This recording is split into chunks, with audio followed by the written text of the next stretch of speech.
The cosmos has always been a source of mystery and fascination for us humans. Its vastness, its beauty, and the sheer number of unanswered questions it holds has always stirred our curiosity, and as we've ventured into the unknown, we've started to ponder the concept of space habitation. But why, you might ask? Well, there's the obvious reasons. With Earth's population growing exponentially, we're faced with challenges like overpopulation and resource scarcity. But there's more to it than that.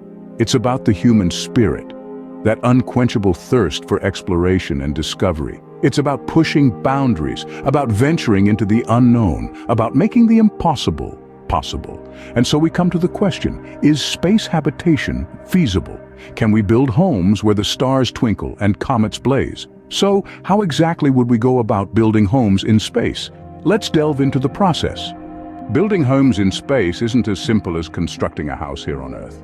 The challenges presented by the unique environment of outer space are as vast as the cosmos itself. Picture this.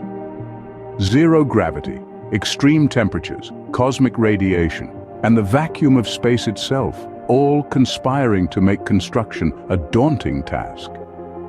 Let's not forget the logistical nightmare of transporting building materials from Earth.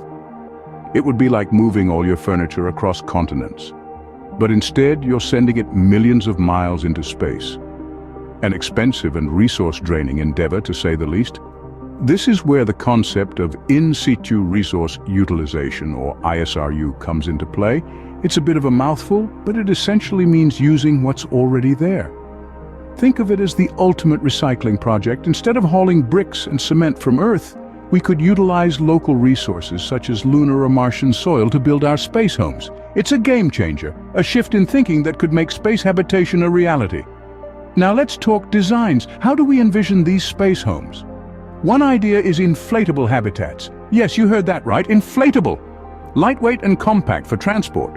These structures could be expanded once in place, offering a flexible and efficient solution to housing in space. Another intriguing prospect is 3D printed structures. Imagine robotic printers autonomously building homes from Martian dust. It sounds like science fiction, but research and testing are already underway. Building homes in space is a complex task that will require innovative solutions and technologies. But the potential rewards are immense. From deepening our understanding of the universe to opening up new possibilities for human settlement and exploration, the sky is no longer the limit, it's just the beginning. Imagine a future where humans have homes not just on Earth, but on the Moon, Mars, and beyond. This might sound like the stuff of science fiction, but it's a very real possibility. Space habitation could offer a wealth of benefits, from expanding our understanding of the universe to harnessing the untapped resources of other planets. And let's not forget about the ultimate endgame, human colonization of other worlds. The journey towards this future is well underway, with both governmental space agencies and private companies playing crucial roles. They are constantly pushing the boundaries of what's possible, investing in research and development to make space habitation a reality. Building homes in space is a daunting challenge, but as we've seen throughout history, humans have a knack for turning the seemingly impossible into reality. Who knows? The next generation might just call the cosmos their home.